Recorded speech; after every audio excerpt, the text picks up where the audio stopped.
Hi, Alaigo. Welcome to my channel, Lazy Cook for Cake.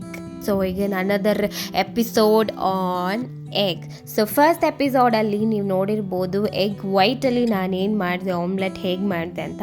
So ಅದೇ ರೀತಿ ಇದು egg ಯಾಕಿಂದ ನಾನು ಇನ್ನೊಂದು ಆಮ್ಲೆಟ್ ಮಾಡ್ತಿದ್ದೀನಿ. ಸೊ ಅದಂತೂ ಕಂಟಿನ್ಯೂಷನ್ ವಿಡಿಯೋನೇ ಇದು.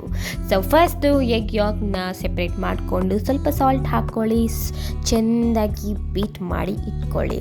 ಬೀಟ್ ಮಾಡಾದಮೇಲೆ ಕಾದಿರೋ ಪ್ಯಾನಲ್ಲಿ ಬಟನ್ನ ಸ್ಪ್ರೆಡ್ ಮಾಡಿಬಿಟ್ಟು ಈಗ ನಾವು ಬೀಟ್ ಮಾಡಿಟ್ಟಿರೋ ಬ್ಯಾಟರ್ ಥರ ಇರುತ್ತಲ್ಲ ಎಗ್ದು, ಸೊ ಅದನ್ನು ಪೋರ್ ಮಾಡಿಬಿಟ್ಟು ಈವನ್ ಆಗಿ ಸ್ಪ್ರೆಡ್ ಮಾಡ್ಕೋಬೇಕು.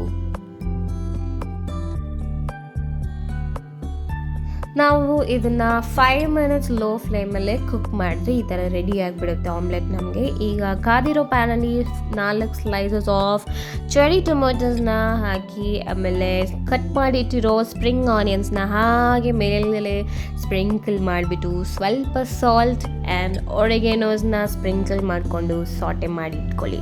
ಸೊ ಸಾಟೆ ಮಾಡಾದಮೇಲೆ ಈಗ ನಮ್ಮ ಆಮ್ಲೆಟ್ ಇದೆಲ್ಲ ಎಲ್ಲೋ ಆಮ್ಲೆಟ್ ಮೇಲೆ ಇದನ್ನು ಒಂದು ಸೈಡಲ್ಲಿ ಪೋರ್ಷನಲ್ಲಿ ಇದನ್ನು ನಾವು ಸಾಟೆ ಮಾಡಿದ್ನಲ್ಲ ಅಲ್ಲಿ ಪ್ಲೇಸ್ ಮಾಡ್ಕೊಳ್ಳೋಣ, ಸೈಡಲ್ಲಿ ಹಾಕ್ಕೊಳ್ಳೋಣ spring onions and cherry tomatoes ಎಲ್ಲನೂ. ಆ್ಯಂಡ್ ಇದು ಮೇಲುಗಡೆ ನಾನು ಕೋಟಿಂಗ್ಗೋಸ್ಕರ ಚೀಸ್, ಮೊಜರೆಲ್ಲಾ ಚೀಸ್ನ ಹಾಗೆ ನಾನು ಈಗ ನಾವು ಒಂದು ಸೈಡ್ ಕಟ್ ಮಾಡ್ಕೊಳ್ಳೋಣ, ಚಪಾತಿ ಥರ ಹೀಗೆ ರ್ಯಾಪ್ ಮಾಡ್ಕೊತೀವಿ ಕೋನ್ ಶೇಪಲ್ಲಿ. ಸೊ ಆ ಥರ ಈಗ ನಾನು ಕಟ್ ಮಾಡಿದ್ದೀನಿ. ಈಗ ನಾನು ಫೋಲ್ಡ್ ಮಾಡ್ತಾಯಿದ್ದೀನಿ. ಓಕೆ, ಈ ಥರ ಫೋಲ್ಡ್ ಮಾಡಿ ಆಮೇಲೆ ಒಂದು 5 ಮಿನಿಟ್ಸ್ ಕುಕ್ ಮಾಡಿದಾಗ ಆಗ ನಮಗೆ ಆ ಚೀಸೆಲ್ಲ ಮೆಲ್ಟ್ ಆಗಿರುತ್ತೆ, ಚೆನ್ನಾಗಿರುತ್ತೆ ತಿಂದಾಗ. ಸೊ ಅದು ಮೆಲ್ಟ್ ಆಗಬೇಕಲ್ಲ, ಅದಕ್ಕೆ ಒಂದು 5 ಮಿನಿಟ್ಸ್ ಲೋ ಫ್ಲೇಮಲ್ಲಿ ಕುಕ್ ಮಾಡಿ. ಆ್ಯಂಡ್ ಸೈಡಲ್ಲಿ ಇನ್ನೂ ಸ್ವಲ್ಪ 2 ಸ್ಲೈಸಸ್ ಚೆರಿ ಟೊಮ್ಯಾಟೋಸ್ನ ಬಟರ್ ಹಾಕಿ ನಾನು ಸಾಟೆ ಮಾಡ್ಕೊತಾ ಇದ್ದೀನಿ. ಅದಕ್ಕೆ ಸ್ವಲ್ಪ ಆರ್ಗ್ಯಾನೋಸ್ ಹಾಕಿದ್ರೆ ಸಾಕು.